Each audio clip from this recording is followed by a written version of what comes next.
बिस्मिल्लाहिर्रहमानिर्रहीम, अस्सलाम वालेकुम। मैं हूं आयशा सोहेल और आप देख रहे हैं सलीम बुखारी शो। आगाज करेंगे अब तक की सबसे बड़ी खबर से और वो ये है कि चौधरी परवेज इलाही को लाहौर से गिरफ्तार कर लिया गया है। एंटी करप्शन पुलिस ने ये गिरफ्तारी की है, उनकी तरफ से मजामत की गई, लेकिन उसके बावजूद जो है वो गिरफ्तार कर लिया गया है उनको। आपको बताएं कि जहांगीर तरीन ने अपनी सियासी जमात के रजिस्ट्रेशन के लिए जो है वो हिदायत जारी कर दी हैं।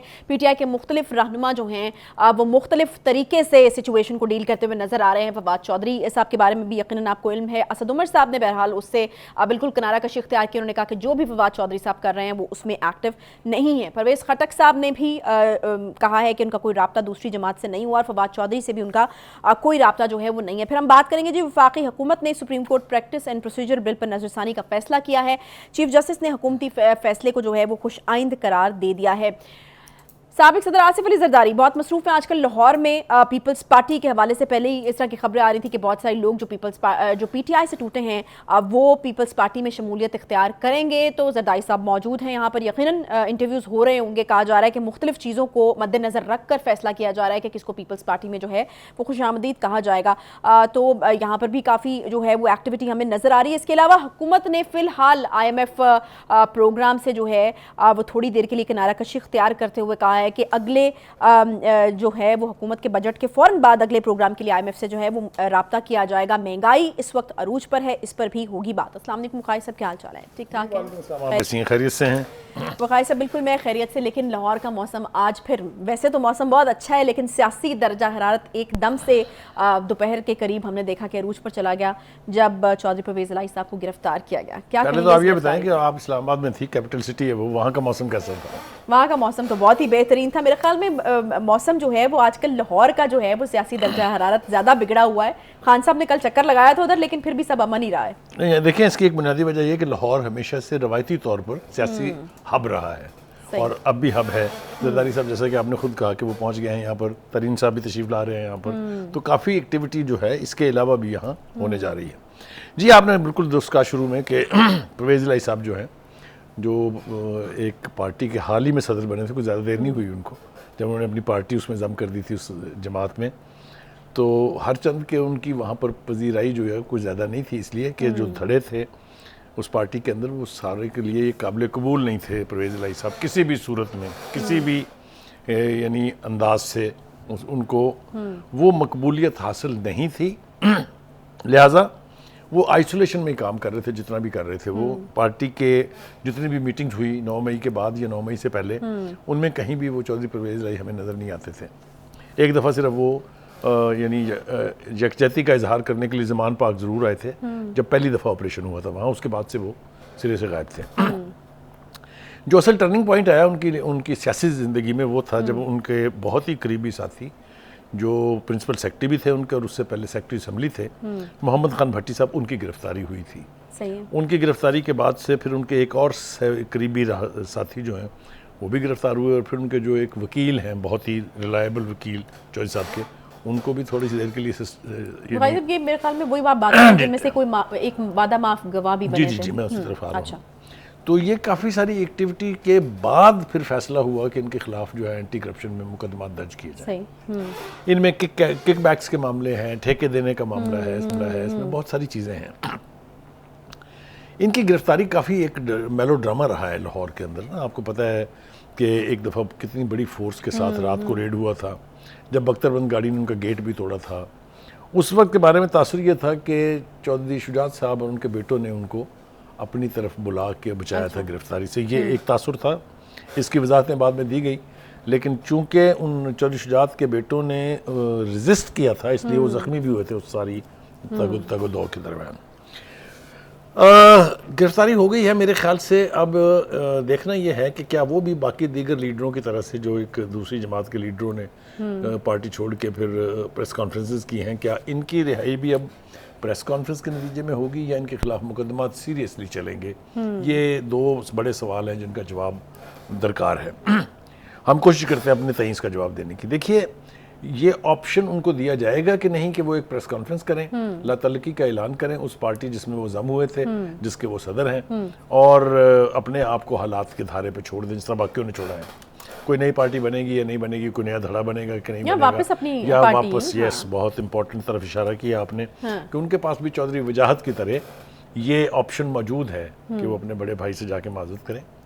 लेकिन जो करीबी हल्के हैं चौधरी शुजात साहब के, उनसे हमने ये बात दरियाफ्त करने की आज ही कोशिश की और उनकी तरफ से जो जवाब मिला कि इसके तमाम तर इम्कानात जो है वो ख़त्म हो चुके हैं।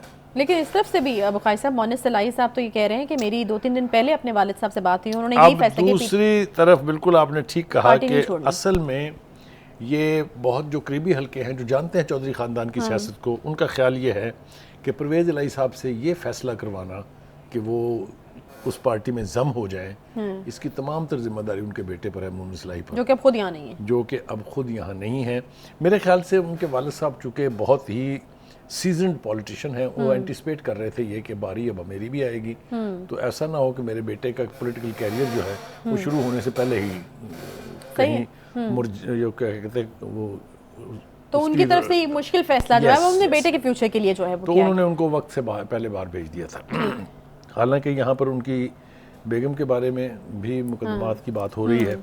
अब प्रेशर तो बहुत ज़्यादा है, इसमें तो कोई शुबा नहीं है। वो बज करते हैं कि नहीं करते हैं, अपनी ज़िद पर कायम रहते हैं कि नहीं रहते हैं, ये बात बिल्कुल वाज़े है कि अगर वो अपनी पोजीशन पर अड़े रहेंगे, यानी वो कहेंगे कि नहीं जनाब मैं तो उसी पार्टी का सदर हूँ और मैं तो साथ नहीं छोड़ूंगा, तो फिर उनको काफ़ी मुश्किल मरहलों से गुजरना पड़ेगा। अच्छा। और केसेस उनके खिलाफ जो है वो सीरियस नौयत के हैं, सबूत उनके करीबी लोगों ने मुहैया फरमा दिए हुए हैं। अच्छा। चाहे वो मोहम्मद खान भट्टी साहब हैं, चाहे वो उनके दूसरे साथी हैं, तो केसेस जो हैं वो वीक बुनियाद पर नहीं है। नहीं तो बुखारी साहब आप ये कह रहे हैं कि गिरफ्तारी के बाद ये फैसला बदल सकता है, जिसका जिक्र मोनिस सलाई साहब ने किया कि नहीं वो तो कह रहे हैं कि पार्टी को नहीं छोड़ेंगे, तो गिरफ्तारी के बाद ये बदल सकता है क्योंकि काफ़ी लोगों का बदलता देखा है हमने। जी, मेरा ख्याल से चूँकि परवेज़ इलाही साहब पूरी ज़िंदगी कभी भी एंटी एस्टेब्लिशमेंट साइड पर नहीं रहे हैं, अगर आप ट्रैक रिकॉर्ड उठा के देखें, और यही वजह थी कि वो 2 दफ़ा चीफ मिनिस्टर बने और 1 दफ़ा डिप्टी प्राइम मिनिस्टर तक के ओहदे पर चले गए थे पीपल्स पार्टी के दौर में, अगर आपको याद हो। तो अब ये देखना है कि ये ऊँट अल्टीमेटली किस करवट बैठेगा। अच्छा बुखारी साहब, वैसे बड़े अफसोसनाक किस्म के मनाज़र थे। आई वाज एक्सपेक्टिंग कि ज़रा थोड़ा ग्रेसफुली ये सारा प्रोसीजर होता। हमने जो थोड़े मंजे हुए सियासतदान हैं, चलें आप शाह महमूद कुरैशी को आप एक सीजन पॉलिटिशियन तो कह सकते हैं काफ़ी अरसे से, और बड़ा ग्रेसफुली उन्होंने, फिर फवाद चौधरी का अगर उनसे कंपैरिजन करें तो पता चल जाता है। तो यहाँ पे भी एक्सपेक्ट ये किया जाता कि चौधरी परवेज़ इलाही साहब जो है वो बड़ी आराम से एक ग्रेसफुली गिरफ्तारी जो है वो दे देंगे। ये पकड़ धकड़ और जिस तरह से घसीटना बड़े अफसोसनाक। मुझे भी इसका यानी मुझे इसकी तकलीफ़ है कि जिस तरीके से उनको आज गिरफ्तार किया गया, ये नौबत उनको नहीं आने देनी चाहिए थी। वो जिन अहम ओहदों पर रहे हैं, जितनी पुरानी उनकी सियासत है, उनको इंतहाई ग्रेसफुल तरीके से अपने आप को सरेंडर करना चाहिए था और उन मुकदमात का फैसला करने का यानी मुकदमात का सामना करने का फैसला करते वो और अपनी ग्रेस बरकरार रखते। जिस तरीके से पुलिस ने उस रात, जिसका मैंने हवाला दिया, उनके घर का रेड किया, उनके घर की तलाशी हुई, उनके मुलाजमीन को पकड़ा गया, फिर एक तवील अरसे से पुलिस जो है पूरी उस रोड को, जिसको ज़हूर राय रोड के नाम से जाना जाता है, दोनों तरफ से नाकाबंदी करके बैठी हुई थी। तो ऑलमोस्ट ये सीज की सी सूरत हाल थी। सही। और फिर आज जो हरकत उनकी तरफ से की गई है वो मेरी समझ से अभी तक भी बालातर है कि एक आम सी गाड़ी में बैठ के उन्होंने एक तरफ का नाका, चूँकि थोड़ा आज रिलीज़ किया था उन्होंने, वहाँ से निकलने घर से वहाँ से निकलने की कोशिश की और धर लिए गए। तो ये भी मंजर जो है चौधरी साहब के शान के या उनके पॉलिटिकल स्टेचर के मुताबिक नहीं रखता है। हैविंग सेड दैट, थोड़ी सी पॉलिटिकल एक्टिविटी जो है वो बहुत ज़्यादा अब तेज़ होगी इसके बाद। आपको पता है लाहौर जो है रवायती तौर पर सियासत का गढ़ रहा है। उसकी 2 बुनियादी वजह हैं। एक तो ये सबसे बड़ा सूबा है, सबसे ज़्यादा नेशनल असम्बली की सीटें यहाँ हैं, लिहाजा जब भी किसी ने पंजाब में बेहतर परफॉर्म किया है उसी ने सेंटर में जाके हुकूमत बनाई है। ये कई दफ़ा तजर्बा हो चुका है और ये एक बात सबूत शुदा है। सीट्स के क्वेश्चन आप निकालें तो वो भी यही बताती है आपको। देयरफॉर पंजाब के ऊपर फोकस करने के लिए जनाब आसिफ जरदारी साहब तशरीफ रखते हैं यहाँ, और आपको पता है उसके बारे में जो ये कहा जाता है एक जरदारी सब पे भारी। वो खिलाड़ी तो बहुत यानी मजबूत और किसको कहना चाहिए बड़े हुनरमंद खिलाड़ी हैं सियासत की जोड़ तोड़ के। अगर मैं उनकी अचीवमेंट्स आपको बयान करना शुरू करूं, चाहे वो बैप की गवर्नमेंट की तश्कील थी, वो काफी इंपॉर्टेंट काम के सिलसिले में यहाँ मौजूद है, उस पर हमें बाद में बात करनी है और बड़ी तफसील से करनी है, किससे मुलाकातें क्यों हो रही हैं, कहाँ हो रही हैं, कैसे। अब आज जनाब अदालतों की तरफ थोड़ा सा रुख ना कर लें। बुखारी साहब अदालतों की तरफ भी आते हैं, लेकिन पहले मैं जो मुख्तलिफ स्ट्रैटेजीज़ बन रही हैं, जो टूट टूट के लोग पार्टी से निकल रहे हैं, मुख्तलिफ स्ट्रैटेजीज़, जहांगीर तरीन साहब तो पहले ही काफ़ी अर्सा पहले निकल चुके हैं, सियासी जमात के रजिस्ट्रेशन जो है उसकी हिदायत जारी कर दी गई हैं, उनकी पार्टी को बड़ा अहम तस्वुर किया जा रहा है क्योंकि वहाँ पर बहुत सारे लोग जो हैं वो जा सकते हैं। फिर फवाद चौधरी साहब जिस तरीके से एक्टिव हैं और जो वो करने की कोशिश कर रहे हैं, मेरे ख्याल में पार्टी के जो दीगर लोग हैं वो इत्तेफाक नहीं कर रहे हैं। असद उमर साहब ने तो अपने आप को बिल्कुल जो है वो उनसे उन्होंने तो डिसोन कर दिया, उन्होंने कहा मैं बिल्कुल उस तरह से एक्टिव नहीं हूं जिस तरह से फवाद। देखिए गुजारिश ये है, पहली बात तो ये है कि मैं ये खबर दे रहा हूँ आपको, जहांगीर तरीन साहब जो हैं वो तहरीक इंसाफ का फॉरवर्ड ब्लॉक नहीं बनाएंगे, बल्कि एक नई जमात के नाम से अपनी पार्टी को रजिस्टर करवाएंगे। अच्छा, ठीक है। उन्होंने ही उस पार्टी में जिससे पहले उनका ताल्लुक था उसमें एक बड़ी तादाद में इलेक्टेबल्स को इकट्ठा करके दिया था, जिन्होंने इलेक्शन जीत के खान साहब को इस पोजीशन में डाला था कि वो हुकूमत बना पाए। तो एक तो बड़ी तादाद इलेक्टेबल्स की उनके इर्द गिर्द आपको नजर आएगी, आ भी रही है। दूसरी बात यह है कि उनको एटीएम मशीन कहा जाता था, अगर आपको याद हो अच्छी तरह से। दैट मीन्स कि he has the money to spend and buy an election. ये बड़ी अहम बात ये मतलब मैं टिक्स कर रही हूँ उन चीज़ों के ऊपर जो जरूरी है एक पार्टी के लिए या उसको चलाने के लिए, लोग मौजूद हैं, पैसा मौजूद है। दूसरी बात यह है कि वो उनका ट्रैक रिकॉर्ड बुरा नहीं है, उन्होंने जिसका साथ दिया है, जिसके साथ रहे हैं, जो उनके साथ हैं वो उन्होंने साथ निभाया है। ये एक प्लस पॉइंट है जहांगीर तरीन साहब का। ठीक है, अब आपने बात की फवाद चौधरी साहब की, ये वही उन्हीं फसली बुटेरों में से एक हैं जिनका हम अक्सर बड़ा कंडेम्ड करने के तरीके से जिक्र करते रहते हैं। वो किसके कहने पर इनिशिएट की एक्टिवेट हुए हैं ये अभी तय करना बाकी है। आपको याद होगा अभी 3 दिन पहले 4 दिन पहले तो उन्होंने कहा था कि मैं सियासत से ज़रा किनारा कशी कर रहा हूँ, ब्रेक ले रहा हूँ, और 48 घंटे में फिर रीएक्टिवेट हो गए हैं। किसके कहने पे हुए हैं, क्या करना चाहते हैं, ये अभी उनके बारे में जानना नहीं। बाकी साहब ये जो मुलाकात हुई है शाह महमूद कुरैशी साहब से, किस चीज़ के लिए उनको कन्विंस किया गया कि आप पीटीआई को छोड़ दें, माइनस करके -1 वाला फॉर्मूला जो उसको अपनाया जाएगा और फिर उसके तहत आगे चीज़ें चलेंगी, वो क्या करने की कोशिश क्या कर रहे हैं, थोड़ा ज़रा एक्सप्लेन कीजिएगा। आपके इस सवाल में बड़ी मैच्योरिटी है, इसमें बहुत सही इदराक है सूरत हाल का, आपने ठीक कहा है। इस मुलाकात का मतमाए नज़र ये था कि शाह महमूद कुरैशी साहब से कहा जाए कि वो अपनी पार्टी छोड़ दें और उनके साथ आ मिले, एक नई पार्टी बनाएंगे। वो भी कुछ करेंगे, कोई धड़ा बनाएंगे, कोई फॉरवर्ड ब्लॉक बनाएंगे, कुछ ना कुछ करेंगे। ठीक है, लेकिन रवायती तौर पर और अगर आप ट्रैक रिकॉर्ड देखें तो इन दोनों की तो कोई चीज़ कॉमन है ही नहीं। आपको याद होगा एक वक्त में जब 2018 के इलेक्शन हुए थे तो पंजाब के चीफ मिनिस्टरशिप के लिए एक शाह महमूद कुरैशी साहब कैंडिडेट थे, दूसरे फवाद चौधरी साहब खुद थे, अगर आपको याद हो। बाकायदा मीडिया में उन्होंने अपना नाम जो है वो सर्कुलेट कराया था। तो इनके अंदर क्या कॉमन पॉलिटिकल अंडरस्टैंडिंग है, मेरी समझ से बालातर है। अच्छा। लिहाजा कुछ लोग ये कह रहे हैं कि जनाब ये भी किसी की आशीर्वाद से एक नया ग्रुप तश्कील देने जा रहे हैं। अच्छा। जब हमने इसके ऊपर मजीद खोजने की कोशिश की तो पता ये चला कि जब इतनी मिकदार में, इतनी तादाद में लोग किसी पार्टी को छोड़ते हैं जो बरसर इक़्तिदार रही हो, तो फिर उनको कहीं ना कहीं घोंसला चाहिए होता है। तो ये सारे लोग जो हैं किसी घोंसले की तलाश में हैं। वो घोंसला क्या हो सकता है, वो एक किंग्स पार्टी हो सकती है। किंग्स पार्टी का मतलब तो आप समझती है ना? बिल्कुल। या फिर किसी बड़ी पार्टी के अंदर मर्जर हो सकता है, या फिर किसी एक नई पार्टी की तश्कील भी हो सकती है, जिस तरह हमने जहांगीर तरीन साहब के बारे में कहा। लेकिन ये सारा कुछ मेरा ख्याल है आने वाले दिनों में अनफोल्ड होगा कि किस तरफ ऊँट जो है ये कौन सी करवट बैठेगा। सही। अच्छा बुखारी साहब, अब जरदारी साहब जो मुलाकातें कर रहे हैं, यकीनन सबको तो पीपल्स पार्टी रखेगी भी नहीं, ना रख सकती है। ये भी खबरें आ रही हैं कि बड़ा सोच विचार से फैसला किया जा रहा है। जरदारी साहब खुद मौजूद हैं ये फैसला करने के लिए। बैकग्राउंड देख के लोगों का जो है वो फैसला किया जाएगा, उनका ट्रैक रिकॉर्ड देख के फैसला किया जाएगा peoples party.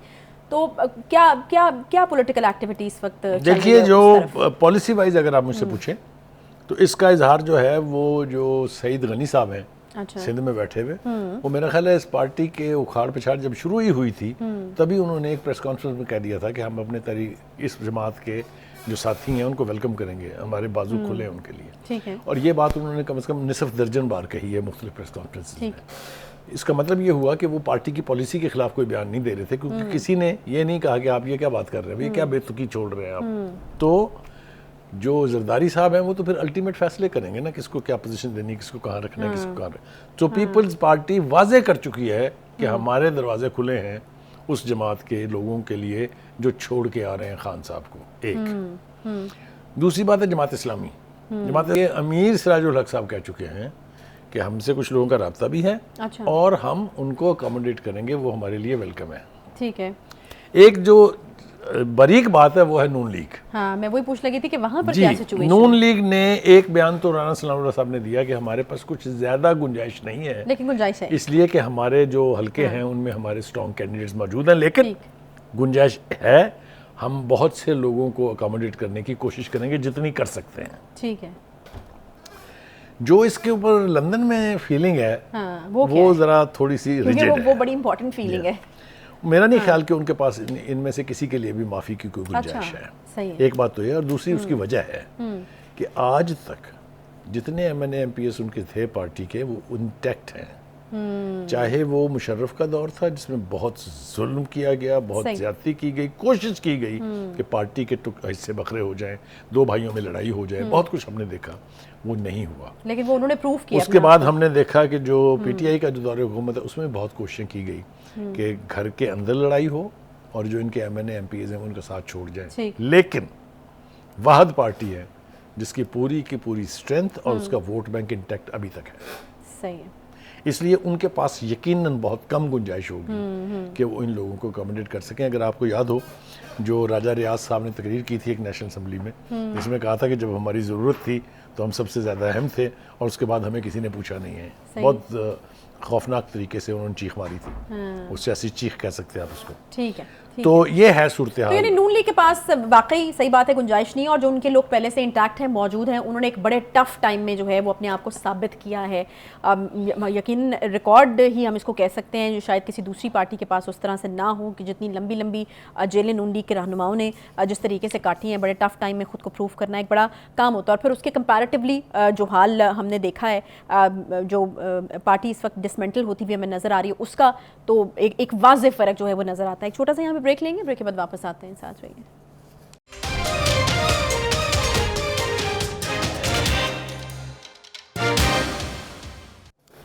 Welcome back. Break के बाद एक बार फिर से खुशामदीद कहते हैं। वफाकी हुकूमत ने supreme court practice and procedure bill पर नजरसानी का जो है वो फैसला किया है। चीफ जस्टिस साहब ने हुकूमती फैसले को खुशाइंद करार दिया। ये भी आपको बताएं कि सुप्रीम कोर्ट ने अदालती इस्लाहत बिल का पार्लिमानी रिकॉर्ड जो है वो हासिल कर लिया है। बुखारी साहब, क्या होने जा रहा है? देखिए, पहली बात तो यह है कि इसके ऊपर काफ़ी खिंचाव था हुकूमत के बीच, पार्लियामेंट के बीच और सुप्रीम कोर्ट के बीच। यानी पार्लियामेंट और हुकूमत एक तरफ थी, सुप्रीम कोर्ट दूसरी तरफ थी। सुओ मोटो का यानी नोटिस लेने का इख्तियार और बेंचों की तश्कील जो है, ये चीफ जस्टिस साहब का एक्सक्लूसिव इख्तियार था। इसके ऊपर इस हुकूमत को एतराज़ नहीं था। पिछली जितनी हुकूमतें थी उन सबको एतराज़ था, जितने रिटायर्ड जजेस थे उनको एतराज़ था, जितनी बार काउंसिल्स थी, जितनी वकला की तंजीमें थी, उन सबको इसके ऊपर एतराज़ था कि ये इख्तियार एक्सक्लूसिवली चीफ जस्टिस के पास नहीं होना चाहिए। सही। सो मच सो कि जो जजेस इस वक्त बैठे हुए हैं वो भी इसके हक में थे, लेकिन चूंकि खान साहब जो हैं उनकी मोहब्बत में वो इस हद तक आगे चले गए थे कि कोई ढंग की बात, कोई लॉजिकल बात मानने के लिए तैयार नहीं थे। लिहाजा पार्लियामेंट ने भी पहली दफ़ा फिर स्टैंड लेने का फैसला किया। ये हमें रिकॉल करनी चाहिए सारी चीज़ें, ताकि लोगों को पता चले। उन्होंने कहा हम लॉ मेकिंग करेंगे। फिर उसके ऊपर साम बन के बैठ गया पहले तो सदर अलवी साहब, फिर उन्होंने वापस कर दिया बिल, फिर उन्होंने दोबारा पास किया, फिर उन्होंने जॉइंट सेशन में इसको पास कराया और यूं ये नोटिफाई होकर कानून बन गया। सही। सुप्रीम कोर्ट ने इसके ऊपर दरखास्तें दिलवाई, पहले खुद से रिट पिटिशंस करवाई और फिर इसके ऊपर रिव्यू का फैसला कर लिया कि हम इस केस को स्टडी करेंगे। अच्छी बात यह है कि इस तमाम तर खिंचाव और तनाव के बाद मेरे ख्याल से सुप्रीम कोर्ट अब इस नतीजे पर पहुंची है कि वो चाहती ये है कि ये ऐसा करने का क्रेडिट सुप्रीम कोर्ट को जाए। अब वो हुकूमत को कह रहे हैं कि देखें, अगर आपने हमारी बात ना मानी तो हम खुद से कर लेंगे ये सारी तरमीम। सही है। अब जंग ये है कि क्या पार्लियामेंट को ही क्रेडिट जाएगा इसका कि उन्होंने ये एक ऐसी तब्दीली जो इनएविटेबल थी, जो होनी चाहिए थी, वो की है, या सुप्रीम कोर्ट इसका क्रेडिट खुद लेना चाहती है? वो लेना तो चाहती है, लेकिन अभी आगे आपको चीजें होती भी कैसे नजर आ रही? जो चीफ जस्टिस साहब के आज के रिमार्क्स हैं कि हुकूमत और सुप्रीम कोर्ट बाहमी मुशावरत के साथ इस मसले को हल करें, ये एक अच्छा ओमन है, क्योंकि एक तवील मखासमत के बाद, एक तवील बिटरनेस के बाद हुकूमत और सुप्रीम कोर्ट और ख़ास तौर से चीफ जस्टिस साहब थोड़े से एक पेज पे आते दिखाई दे रहे हैं। अल्लाह करे कि ऐसा ही हो। जी सही। अच्छा बुखारी साहब, एक और ऑडियो लीक हमारे सामने थी, काफ़ी मुतनाज़िर रही, वो भी साबिक चीफ जस्टिस साकिब निसार के बेटे के तलबी का समन जो है उसे मुअत्तल किया गया है, तहरीर हुक्मनामा जो है वो जारी हो गया है। यहाँ पर क्या बात गिरफ्तारी तक पहुँच जाएगी, क्या होगा, क्या होता नज़र आ रहा है? देखिए, बात यह है कि ये फिर एक मामला है जो पार्लियामेंट की सुप्रीमेसी के साथ जुड़ा है। सही।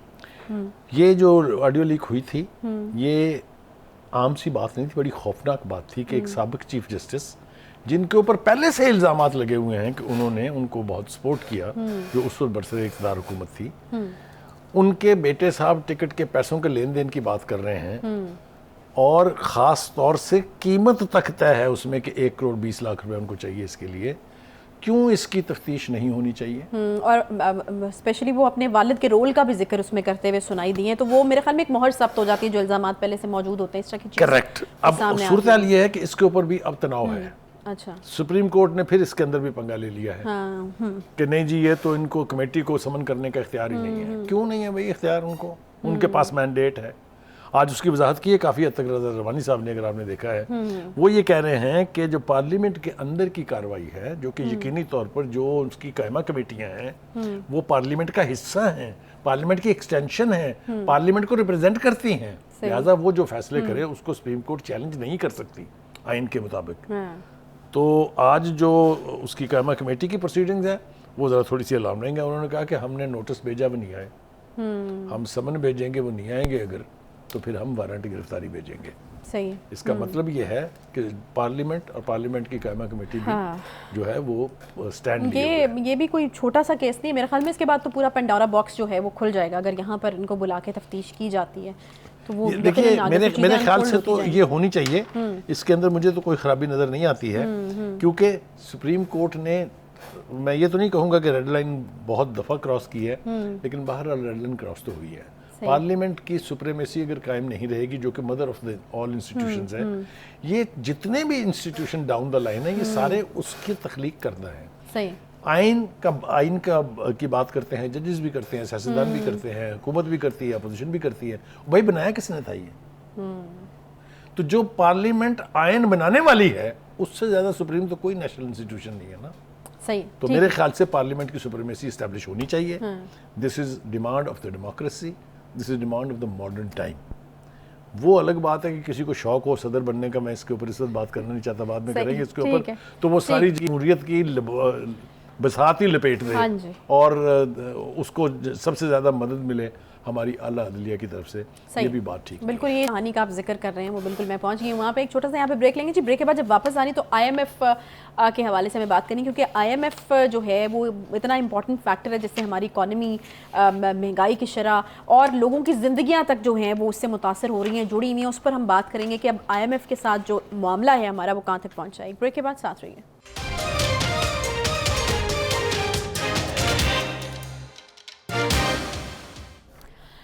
वेलकम बैक जी। आपको बताएं कि हुकूमत ने ये फैसला किया है कि बजट के फ़ौरन बाद अगले प्रोग्राम के लिए IMF से मुज़ाकरात का जो फैसला है वो किया जाएगा। मुज़ाकरात के लिए IMF की तरफ जो है वो जाया जाएगा, लेकिन उसके साथ साथ हम कुछ चीज़ों में तब्दीली भी देख रहे हैं। जिसे हम देख रहे हैं कि तेल की कीमतें कम हुई हैं, जिसे हम देख रहे हैं कि डॉलर की कीमतें जो पहले आसमान से बातें कर रही थी वो एकदम से जो है वो नीचे आई हैं। तो ये तमाम क्या मामला है और अभी हमारा क्या स्टेटस है? बुखारी साहब, अभी IMF के साथ जो डील हमारी हो रही थी, काफ़ी अरसे से कोशिशें की जा रही हैं, आवाम के ऊपर जो है वो उसके ऐसे खौफनाक किस्म के असरात थे, लेकिन अभी हम देख रहे हैं कि कुछ चीज़ें भी नीचे आ रही हैं, डील भी थोड़ी देर के लिए रुक गई है। तो अभी स्टेटस है क्या? देखिए, पहली बात तो ये कि हमें अपने नाज़रीन को ये समझाना है कि ये IMF जो है ये किसके इशारों पे चलता है। मेरे ख्याल से इसके अंदर किसी रॉकेट साइंस की ज़रूरत नहीं है। अमेरिका जो है, जो दुनिया की सुपर पावर है, ये सारे जो फाइनेंशियल इंस्टीट्यूशंस हैं, चाहे वो वर्ल्ड बैंक है, चाहे वो ADB है, चाहे वो IMF है, ये सब उसके इशारे पे चलते हैं। अमेरिका को हमसे दो बहुत तकलीफ़ें हैं। एक तो CPEC जो है वो उनकी बहुत बड़ी छेड़ है।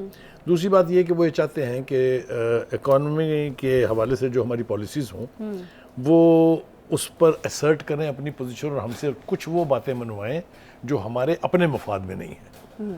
दोनों ही बातों की सूरत हाल जो है उसने इसको और ज़्यादा गंभीर बना दिया जब हमारे ही मुल्क के वफाकी वज़ीर ख़जाना पंजाब और KPK के वज़राए ख़जाना ने खत लिख मारा IMF को कि जी आप इस हुकूमत को यानी पीडीएम की हुकूमत को के साथ मुआहदा ना करें। मेरा ख्याल है इससे घटिया हरकत जो है, नीच हरकत सोची भी नहीं जा सकती कि आप अपने मुल्क के खिलाफ साजिश करें। एक दूसरी बात यह कि अब अचानक आपने देखा है कि वो अमेरिका जिसके बारे में साइफर लहरा के एक पार्टी के सदर ने बावर कराने की कोशिश की थी कि जी मेरी हुकूमत का तख्ता उन्होंने उल्टा साजिश की है उल्टी, अब उनके साथ उनकी मोहब्बत की पींगें बढ़ रही हैं। चाहे वो ज़ल्मे खलीलज़ाद जैसा एक घटिया डिप्लोमेट हो, वो बयान जारी करे, या वो 69 या 60+ जो लोग हैं जिनमें मेजॉरिटी जो है वो प्रो इंडिया और प्रो इज़राइल हैं, और उनमें से और ज़्यादा एक वाज़े मेजॉरिटी जो है वो एंटी चाइना है, उनकी तरफ से जो ख़त लिखा गया है अमेरिकी वज़ीर ख़ारजा को कि जी वो पाकिस्तान पर दबाव डालें कि जी वो एक पार्टी के जो सरबराह हैं उनके साथ ज्यादती नहीं होनी चाहिए।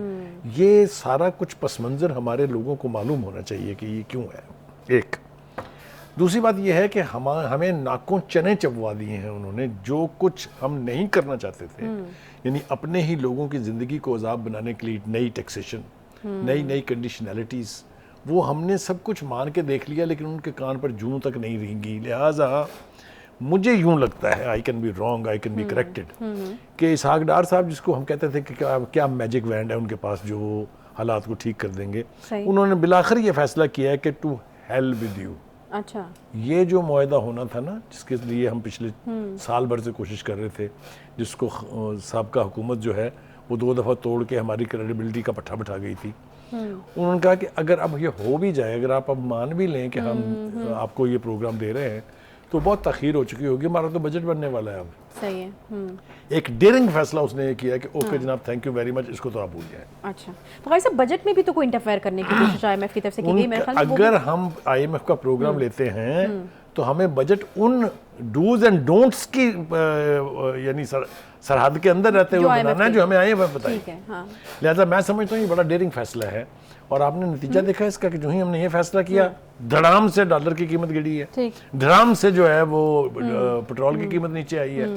एक फौरी रिलीफ मिला लोगों को, इसलिए कि आप ये फैसला करने में आजाद थे। अब आपको आईएमएफ, क्योंकि जब आप थोड़े से भी पैसे कम करते थे वहां से रिएक्शन आता था कि आपने क्यों रिलीफ दिया है। हाँ, ये बिल्कुल होता था। दूसरी बात ये कि थोड़ा सा वॉर्न भी किया है इसहाक डार साहब ने, उन्होंने कहा कि अगला प्रोग्राम अगर हम लेंगे आईएमएफ का, वो एक तो हम 3 साल के लिए मुआहदा करेंगे, साल के साल नहीं होगा ये। अच्छा, हर साल हमारी गर्दन में तलवार रखती ना, उन्होंने कहा कि वो 3 साल के लिए होगा, लेकिन होगा बड़ा सख्त।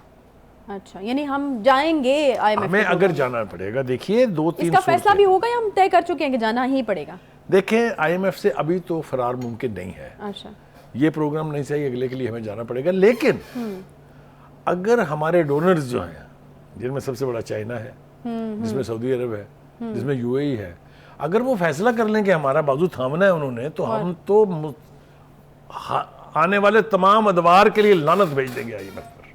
अल्लाह करे कि ऐसा, क्योंकि अगर अब दुआ करनी चाहिए कि अल्लाह करे ऐसा हो। क्यों, मैं नहीं क्यों कह रहा हूँ, आपको पता मैं कहाँ से आया हूँ? चाइना से। China is a reliable friend. China ने 2-3-4 ऑप्शंस दिए हुए हैं पाकिस्तान को, वो तो यहाँ पर $60 बिलियन तक की इन्वेस्टमेंट करने पर आमादा है। अच्छा, लेकिन उसके लिए हमें सी पैक के ऊपर जो अमेरिका की मर्जी है उसके खिलाफ चलना पड़ेगा। आईएमएफ की जो ख्वाहिश है, जो मर्जी है, उसके खिलाफ जाना पड़ेगा। और कुछ हमारे दोस्त अहबाब भी ऐसे हैं, मैं नाम लेना नहीं चाहता हूँ यहाँ पर, जिनकी ख्वाहिश ये है कि सी पैक अपने मंतकी नतीजे तक ना पहुंचे। अगर सी पैक कमीशन हो जाता है, ना हमें आईएमएफ चाहिए, ना हमें वर्ल्ड बैंक चाहिए, ना हमें एडीबी चाहिए, we will be self sufficient. यही तकलीफ है सबको।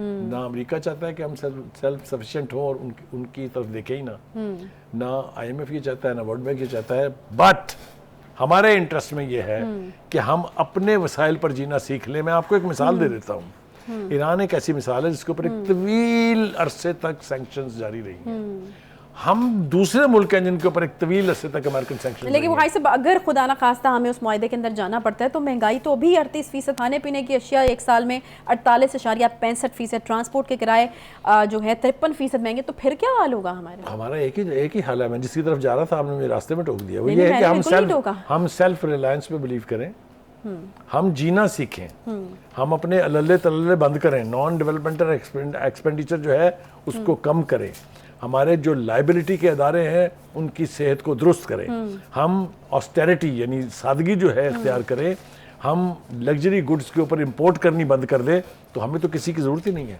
देखने की। मैं ये वसूख से कह रहा हूँ। चलिए अल्लाह करे कि ऐसा ही हो और ये वाली एक सेंस कौम जो है बनना होगा उसके लिए, वो प्रिवेल करे और एक कौम जो है वो बनना पड़ेगा, यकीनन कौम बन के दिखाना पड़ेगा अगर इस क्राइसिस में से जो है वो बाहर आना है। इसके साथ ही प्रोग्राम का वक्त यहाँ पर खत्म होता है जी। बहुत शुक्रिया बुखारी साहब आपका। अगले हफ्ते आपसे मुलाकात होगी इंशाल्लाह। ख्याल रखिए अपना। अल्लाह।